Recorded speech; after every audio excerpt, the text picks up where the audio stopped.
Բարի երեկո սիրելի հեռուստադիտողներ, եթերում Եղեցիլիս հոգևոր հաղորդաշարի հերթական թողարկումն է։ Հիշեցնեմ, որ մեր հաղորդաշարի եթեր է հեռարձակում Շիրակի թեմի առաջնորդ Արանի Հովանավորչությամբ եւ մասնակցությամբ Շիրակի թեմի առաջնորդ Միքայել եպիսկոպոս Աջապահյանի Աստվածօգնական Սրբազան հայր։ Ի տարբերություն սովորականի մեր հաղորդումն այսօր եթերում չէ, տեսագրված է եւ քննարկում ենք այսօր շաբաթ օրվա իրադարձությունները շաբաթ օրվա դրությամբ։ Չենք կարող թեկուզ եւ հոգեվոր հաղորդաշար շրջանակներում չշոշափել այն թեման, թե ինչ է կատարվում ընտրություններից հետո հիմա երկրում, այսինքն խռովություններ եւ այլն եւ ժողովրդական հուզումներ Նաև այս առումով հնչել է վեհապար հայրապետի հորդորը, կուզենայինք, որ մեր թեմի առաջնորդը եւս իր հորդորն ուղղեր բնակիչներին։ Ինչ հորդոր պիտի հղենք, իրավիճակը շատ մտահոգիչ է, մանավանդ այս դեպքերից հետո, երբ ցուցարարների նկատմամբ արդեն ուժ է կիրառված եւ գրեթե, այսինքն երկրում արտակարգ իրավիճակ է երևի թե արդեն հայտարարված, երբ որ արդեն ճանապարհները փակ են, Երևան մտնելը գրեթե դարձել է անհնարին եւ մենք էլ գտնվում ենք տեղեկատվական գրեթե ամբողջական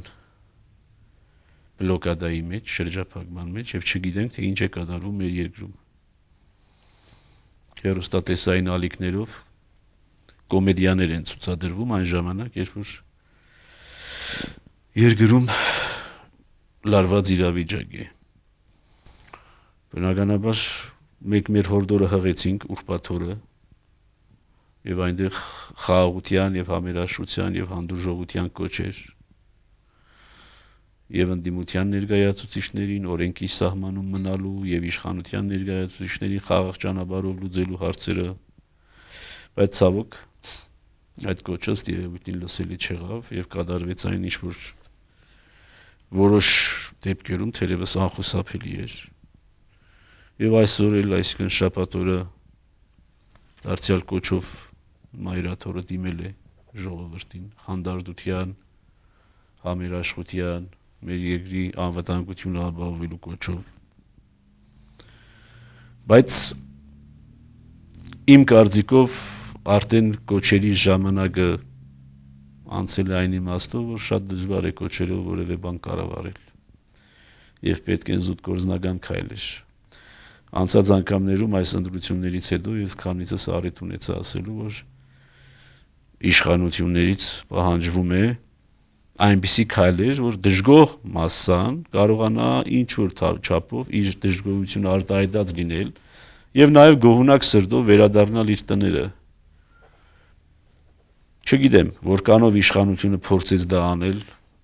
եւ որքանով ցանկացավ դա անել։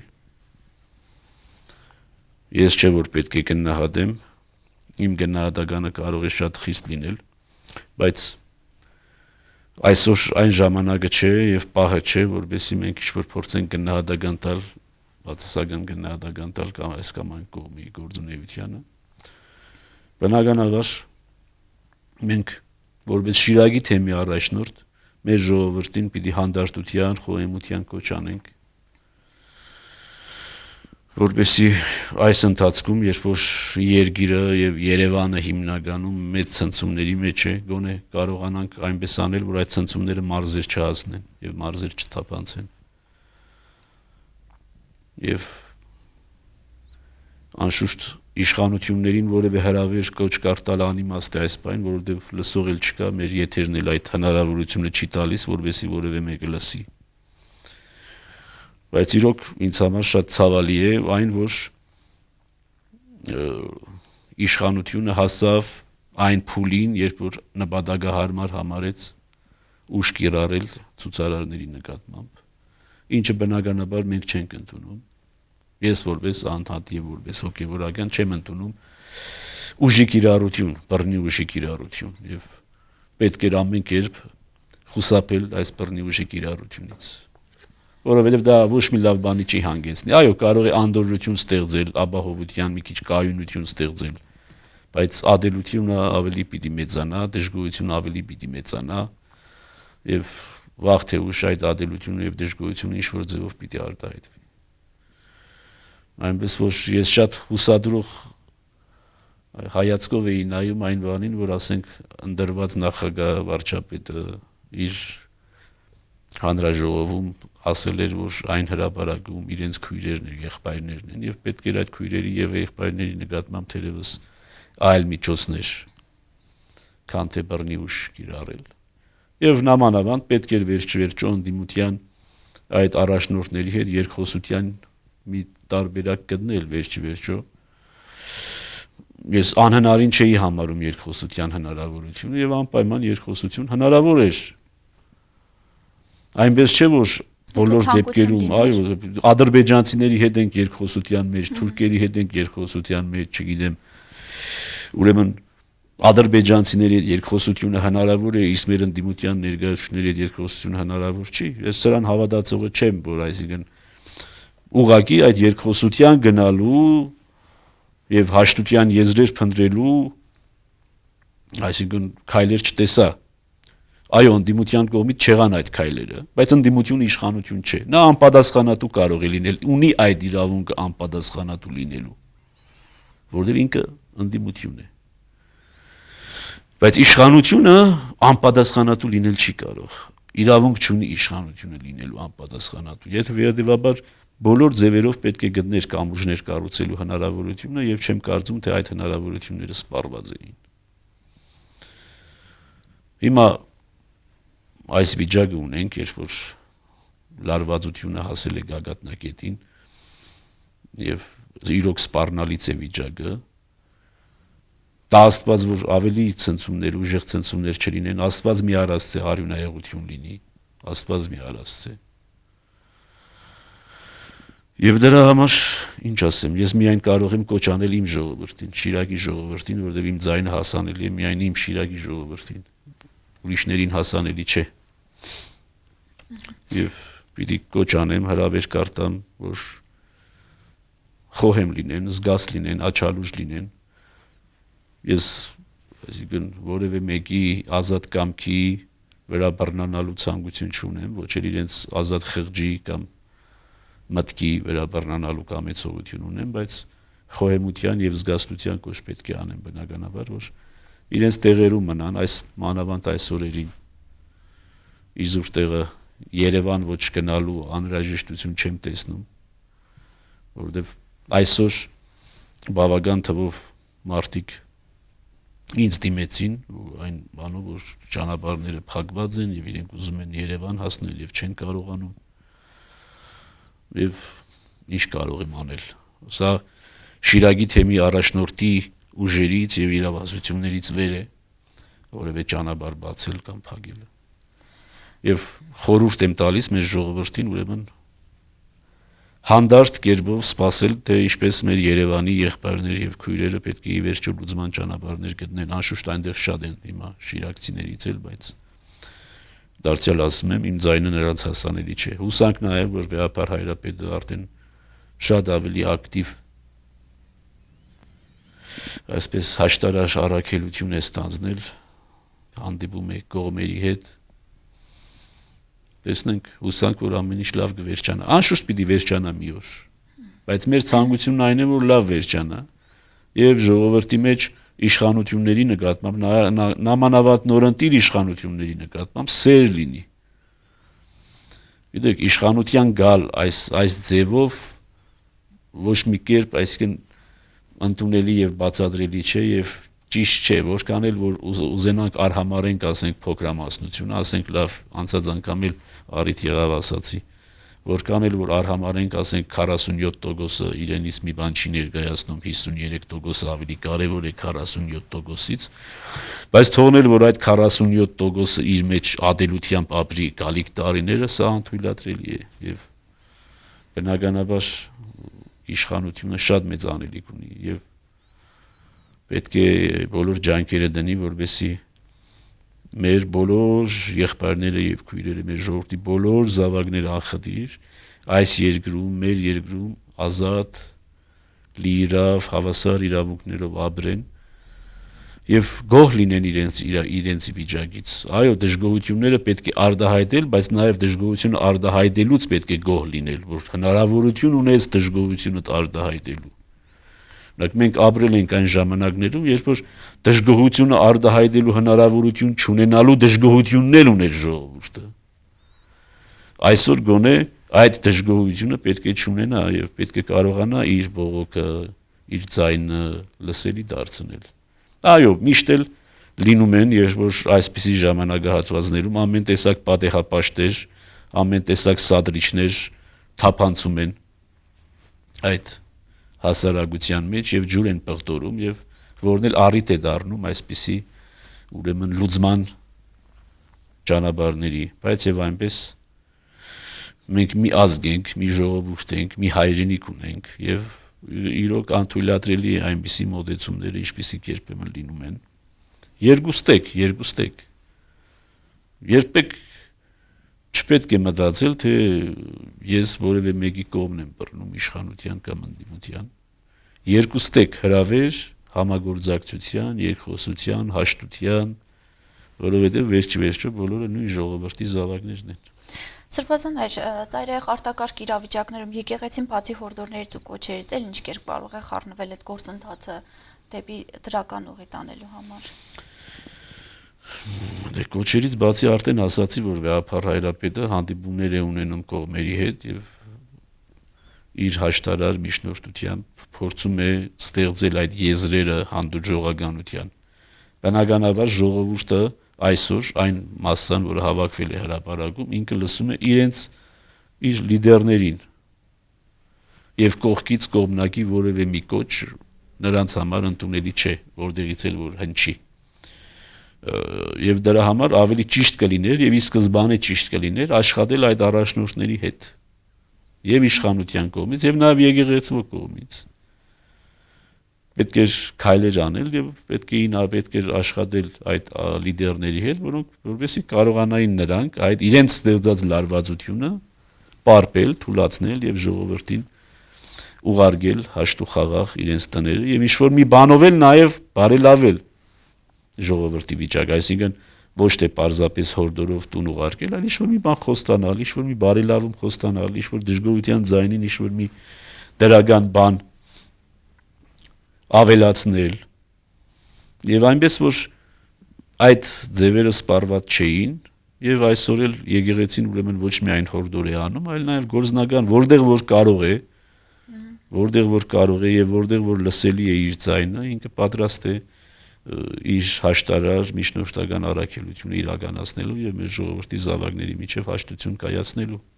Բայց ցավոք երբեմն կողմերի մեջ այդ պատրաստակամությունը չի լինում ոչ թե իրար հետ զրուցելու, այլ ուղղակի եկեղեցին որպես միջնորդ վերցնելու, որովհետեւ տարբեր մտածումներով ոմանք մտածում են եկեղեցին վեր պիտի կանգնի, պիտի չխառնվի, մյուսները մտածում են եկեղեցին իրենց կողմը պետք է լինի, մյուսը մտածում է եկեղեցին իր կողմը պետք է լինի եւ դրա համար հաջող եկեղեցու հաշտարար իրականությունը տեղ չի հասնում։ Այսօր էլ ցավոք ասենք մի իրավիճակ է ստեղծված եւ հիմա ուղղակի ընդդիմությունը ուզում է որ եկեղեցին ամբողջականորեն ասնի իր կողմը, ամբողջականորեն դատապարտելով իշխանություններին, իշխանություններն էլ ուզում են որ եկեղեցին ամբողջապես ասնի իշխանության կողմը, դատապարտի ընդդիմությանը։ Բայց եկեղեցին չի կարող Իսկ նկատի ունեի ուժ որպես այդպեսին թեկուզ այս իրադարձությունները շատ արագ ավարտելու այդ նկատի ունեի այդ ուժը եկեղեցին որքանով ունի այսինքն չեմ կարծում որ այդ հեղինակության այն մագարտակ ունի կամ որևէ մի երկրում որևէ մի եկեղեցի ունի այն իշխանությունը որ ասի ժողովրդին գնացեք տները եւ ժողովուրդը գնա տուն ես չեմ կարծում որ որևէ մի երկրում որևէ մի եկեղեցի ունի այդ իշխանությունը այդ իշխանությունը կունենա այն ժամանակ երբ ինքն է հրաբարակ հավաքել ժողովրդին եթե ինքը հրաբարակում հավաքի այնքն էլ կարող է ասել լավ հիմա գնացեք ձեր տները բայց եթե մեկ ուրիշ ուժ հավաքում է հրաբարակում եկեղեցին այդ ուժից ինչ ավելի բարձր այսինքն կամ հեղինակություն պետք է ունենա կամ այդ մարդկանց նկատմամբ ինչ որ մի հadoop մոտեցում պետք է ունենա, որ ասի լավ բավարար է, այլևս գիտեք, ձեր առաջնորդին մի լսեք մեզ եւ գնացեք ձեր տուն։ Թե ժամանակին ոգեշնչվում կիրառելի էին չի։ մարդիկ վեհապարի խոսքերով, շատ ուշադիր լսում էին այն պատերազմի տարիներին, շատ մեծ ուժ ազդեցություն, խոսքն էլ մեծ ազդեցություններ այդ ժամանակ։ Դե ոչ միշտ։ Ես հիշում եմ Ոչ փոքր էի միշտ։ դեռ։ Եթե դու ավելի փոքր եղած լինես երևի 88 թվականին 20 տարի առաջ, երևի չես հիշում, որ Վազգեն Վեհապարը այն ժամանակ Ղարաբաղյան ցույցերի ժամանակ մի խոսք ասեց, եւ այնտեղ շատ սխալ մեկնաբանություններ տրվեցին Վեհապարի խոսքին։ Այնինչ Վեհապարը շատ հավասարակշիռ, շատ մտածված, իր 80-ամյա ողջ իմաստությամբ թաթախված մի ուղերձ հղեց ժողովրդին, բայց ժողովուրդը այն ժամանակ էլ այդ ալեկոծության պահին ճիշտ չմեկնաբանեց Վեհապար Հայրապետի խոսքը եւ իրադարձությունները ընթացան այնպես ինչպես ընթացան եւ ցավոք այդ պատրաստակամությունը չկա այս կամ այն հատվածի մոտ չկա այս պատրաստակամությունը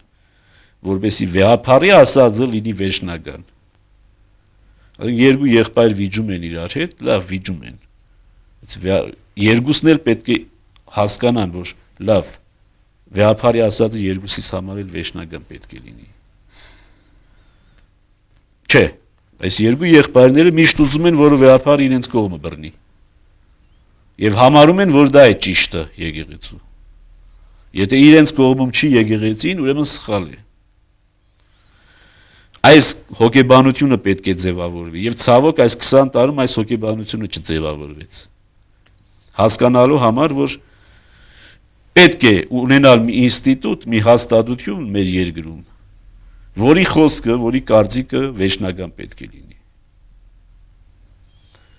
եւ դա եկեղեցուց լավ ոչ ոք չի կարող լինել բայց ցավոք այդ ինստիտուտը այդ իմաստով չկայացավ Գետ կարելի է մեկ ուրիշ ինստիտուտ ստեղծել, ասենք թե, եթե եկեղեցին այդ կարգավիճակը չպետք է ունենար կամ ոմանք չէին ուզում եկեղեցու մեջ այդ կարգավիճակը տեսնել, որովհետև եկեղեցին բաժանված է պետությունից եւ այլն եւ այլն։ Իսկ գոնե մի պետք է ստեղծվի մի ինստիտուտ, որը պետք է լինի բացարձակ չեզոք եւ որի կարծիքը պետք է վերջնական լինի եւ ընդունելի լինի բոլոր կողմերի համար։ Ոք շատ երկրներում նման բան ասենք սահմանադրական դատարանն է, ինչ իմանամ։ Զանազան այդպիսի կառույցներ են։ Օրինակ Իրանի Իսլամական Հանրապետությունում պրեզիդենտից բարձր կա խորհուրդ։ Չէ, իսլամի փրկության խորհուրդ է կոչվում, ինչ է կոչվում, որը վերջնական հեղինակությունն է։ Նախագահը չէ վերջնական հեղինակությունը, վերջնական հեղինակությունը այդ խորհուրդն է։ Ուրեմն պետք է ունենալ մի բան, որի խոսքը պետք է վերջնական լինի։ Ցավոք, քանի որ այդ իրավիճակը չկա, եւ եկեղեցու խոսքը վերջնական չէ, դրա համար էլ եկեղեցին փորձում է այնպիսի ինչ որ խոսք ունենալ կամ այնպիսի դիրք բռնել, որպեսզի ռեալ լինի, պրագմատիկ լինի, պրակտիկ լինի։ Եվ ոչ թե պարզապես ամբողջավարական լինի կամ էլ լրիվ բացարձակ իշխանամետ լինի։ Առ այսօր այդ իմաստով այս ստեղծված կացության մեջ այո եկեղեցուն չի հաջողվում ունենալ այն առաքելությունը, ինչը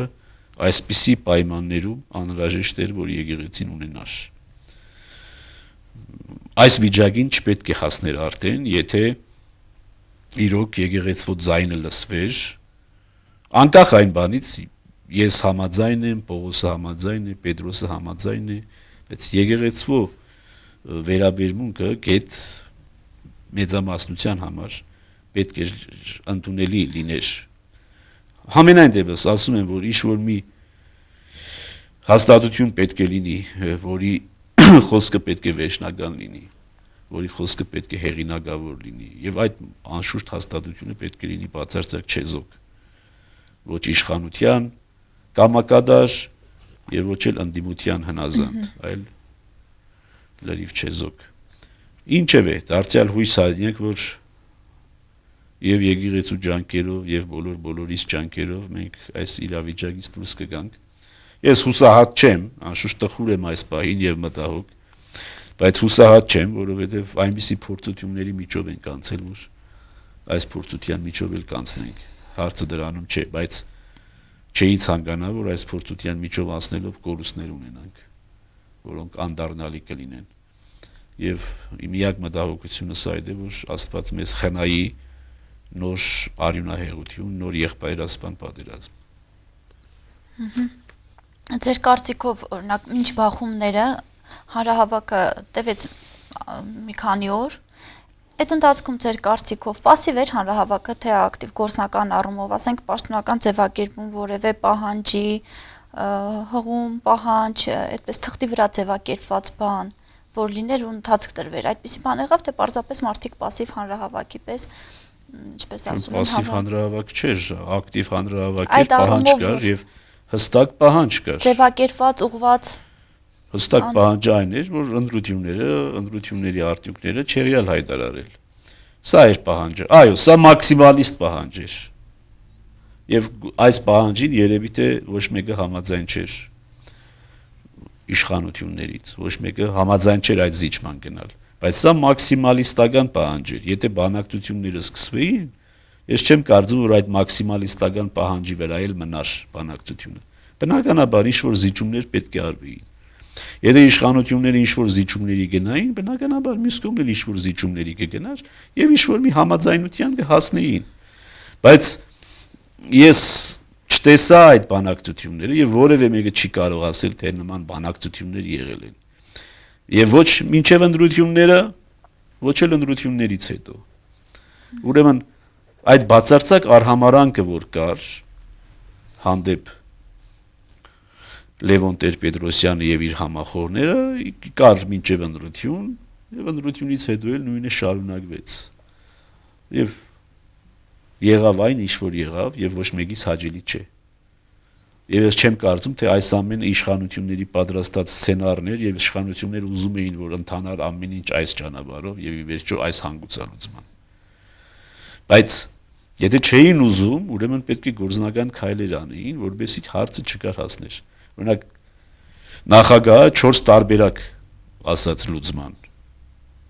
Բայց այդ 4 տարբերակը ինչ տարբերակներն էին, շատ հնարավոր է, որ ինչ տարբերակները լինեին։ Բայց եթե նույնիսկ այդ 4 տարբերակներ, ուրեմն այդ 4 տարբերակներից ամենալավագույնի ուղղությամբ աշխատանք պետք էր տարվեր։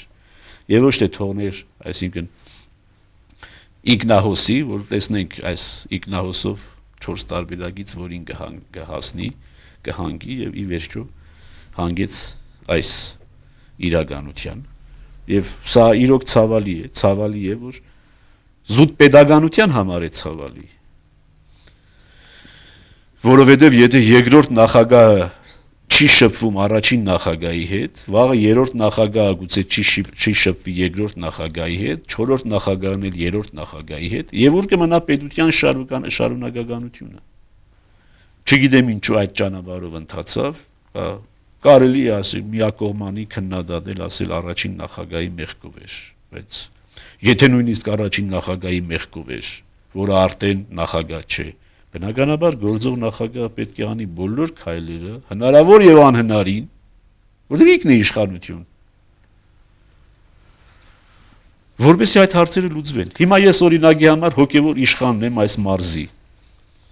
Ես ինչպես կարող եմ ասենք իմ իշխանության տակ եղող քահանաներին, հա, քահանաների արած կամ չարած,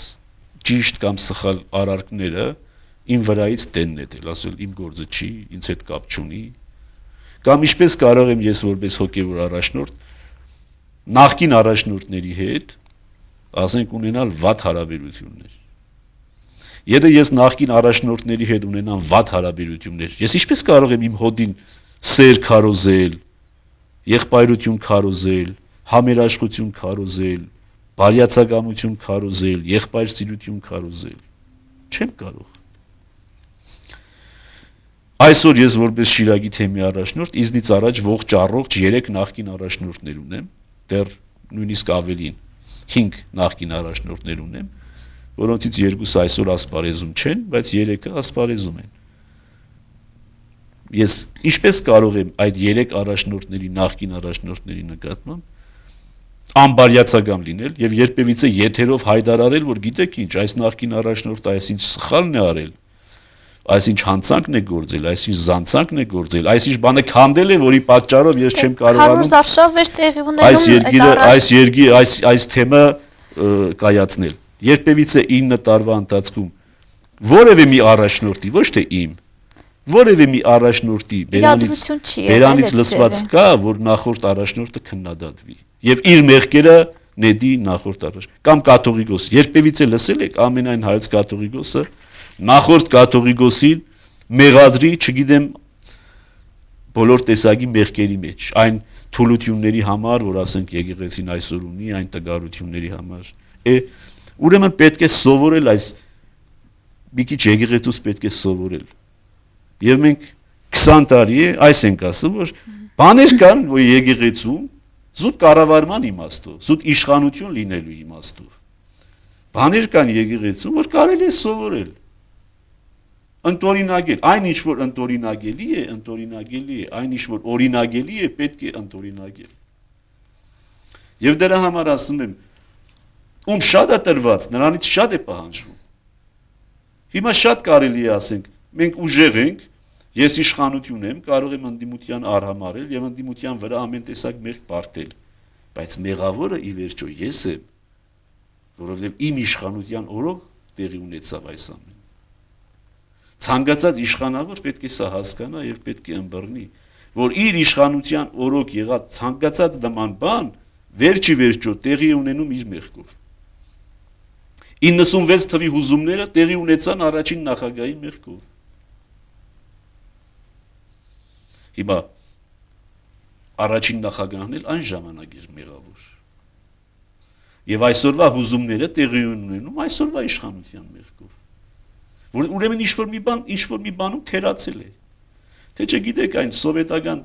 մտածելակերպով, խորհրդային մտածելակերպով կամ խորհրդային բառապաշարով ասելով դեստրուկտիվ տարրերը, չգիտեմ, մտան, ինչ որ բաներ արեցին, ուզում են երկրի կայունությունը խախտել, անվտանգությունները խախտել, թուրքերի եւ ադրբեջանցիների փողերով են, այսպիսի բաներ սովետի ժամանակ էլ շատ էին ասում, որ իմպերիալիզմը ուզում էր քայքայել մեր երջանիկ սոցիալիզմը, բայց մեր երջանիկ սոցիալիզմը քանդվեց ներսից, որովհետեւ ներսը փչացած էր, ներսը փտած էր, ուրեմն չի կարելի այս մոդեցումով երկիր ղեկավարել եւ առավել եւս չի կարելի այս մոդեցումով ազգային երկիր ղեկավարել։ Հիմա տեսեք, ոմանք համեմատություն արեցին Ֆրանսիայի հետ։ Տեսեք Ֆրանսիայում այդպիսի ցույցեր էին, բաներ էին, մեքենաներ էին վառում, այսին անում եւ ոստիկանությունը միջամտեցին։ Բայց այնտեղ Ֆրանսիայի արաբ եւ սևամորթ բնակչությունն էր։ Ոչ երկրի բնակիչներ։ Բայց նույնիսկ Ֆրանսիայի արաբ եւ սևամորթ բնակչության նկատմամբ ծայրահեղ հանդուրժողականություն ցուցաբերեց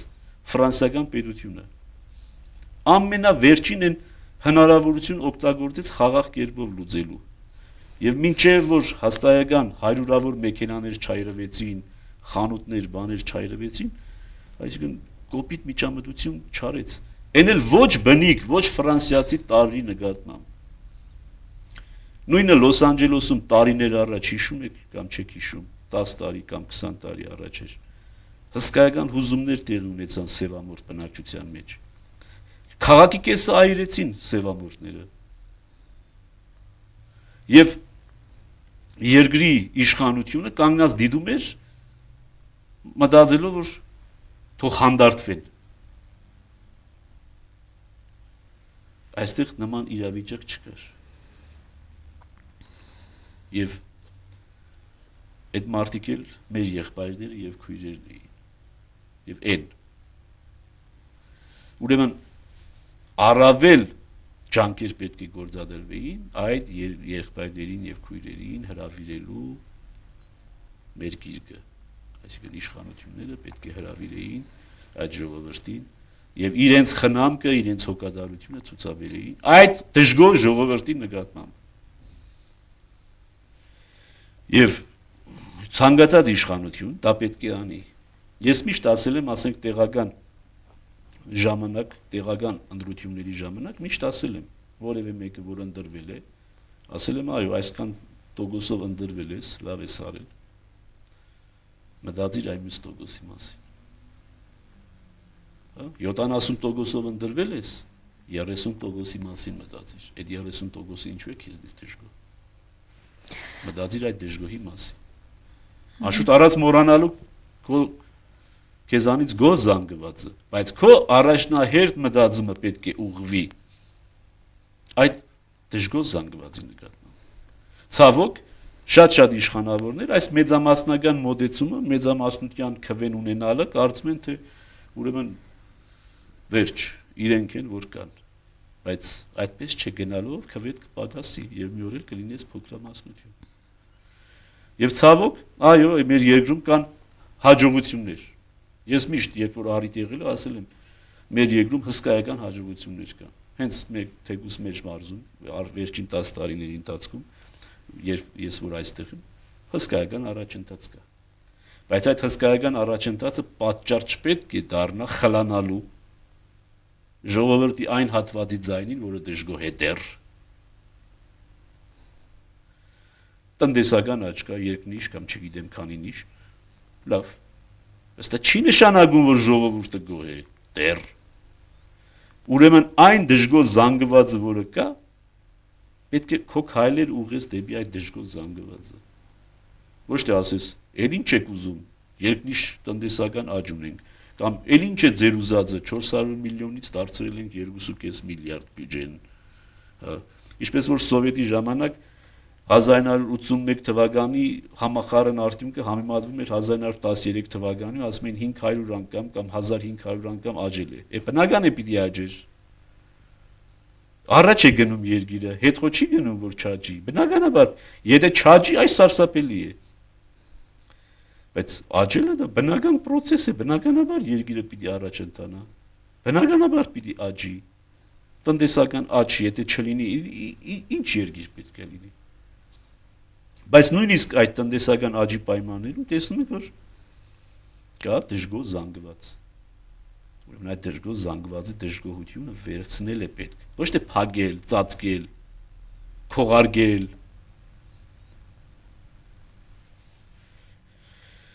Հիմա այս իմաստով ուրեմն իրավիճակը ցավոք այս է եւ տա Աստված, որ երկու կողմերն էլ այս ստեղծված կացությունից ճիշտ դասեր քաղեն։ Ճիշտ դասեր քաղեն։ Եվ ընդդիմությունը այն դասը քաղի, որ հա, չի կարելի այսպես ցույցերով, միտինգներով, ոչ մեկն էլ ցույցերով ու միտինգներով բանի տեղ չի ասել, հա։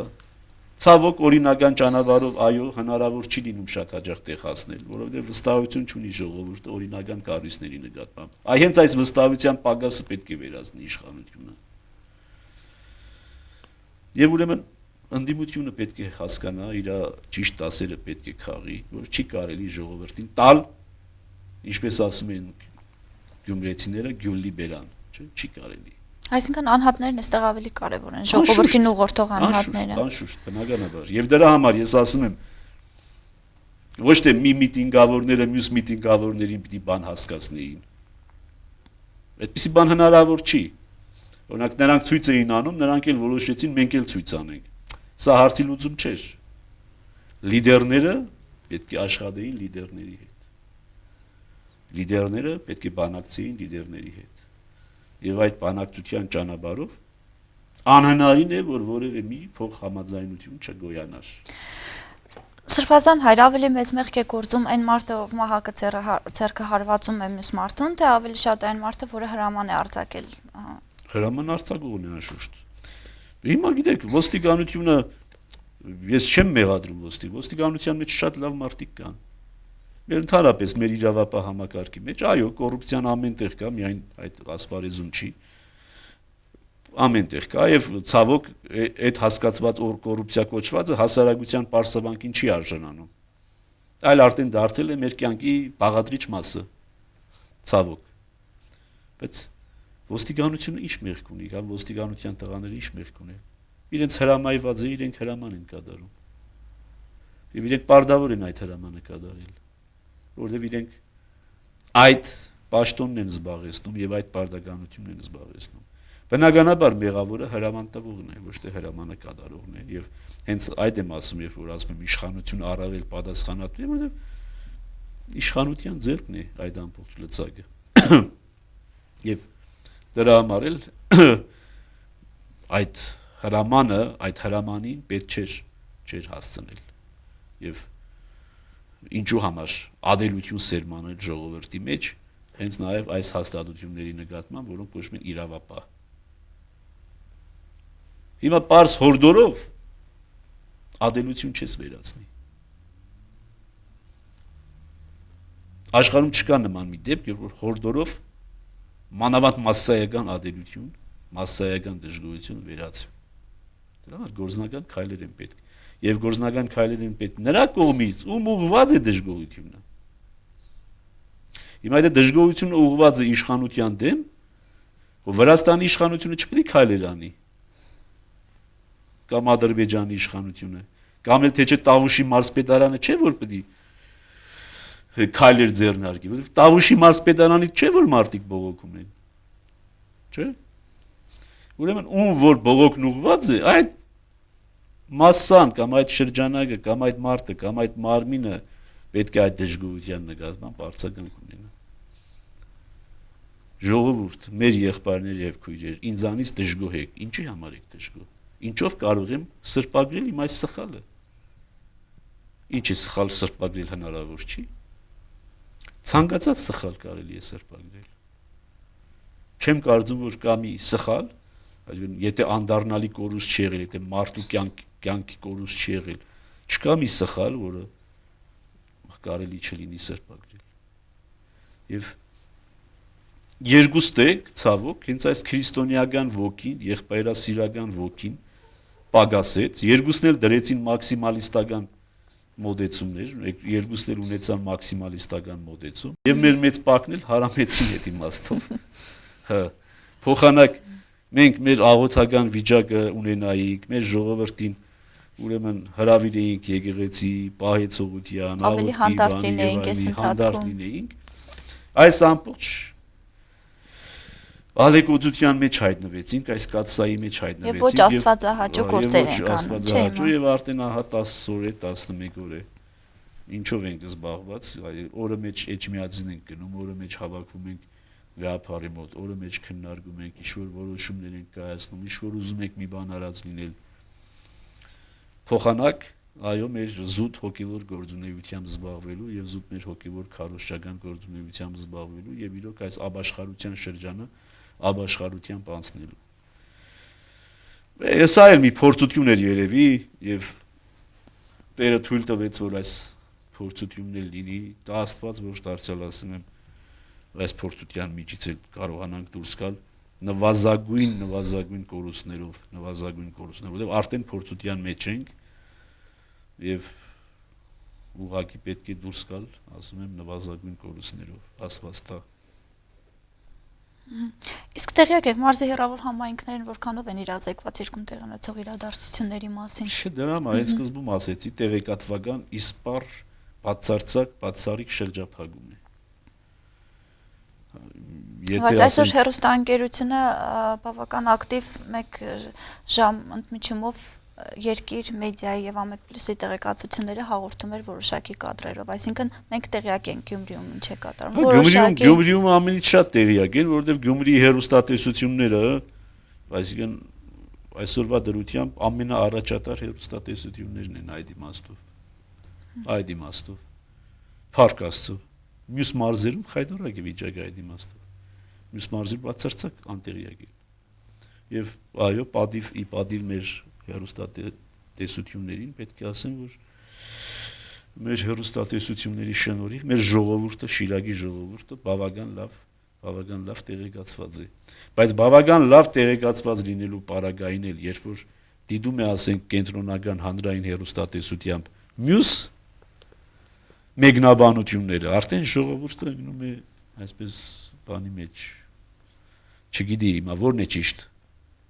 ոնց որ ժամանակին լսում էին Ամերիկայի ձայնը, ուրիշ բաներ ասում, բացում էին ժամանակ ծրագիրը Մոսկվայի, իլերի ուրիշ բաներ ասում։ Շնորհակալություն Սրբազան հայր, մեզ հատկացված ժամանակը սպառվեց, ես միայն հույս կհայտնեմ, որ ամեն ինչ դրական լուծում ստանա եւ հուզումները շատ արագ վերջանան։ Հույս ունենանք, որ մյուս հանդիպմանը, որ կհանդիպենք, արդեն ուղիղ եթերով հնարավորություն կունենանք շփվելու եւ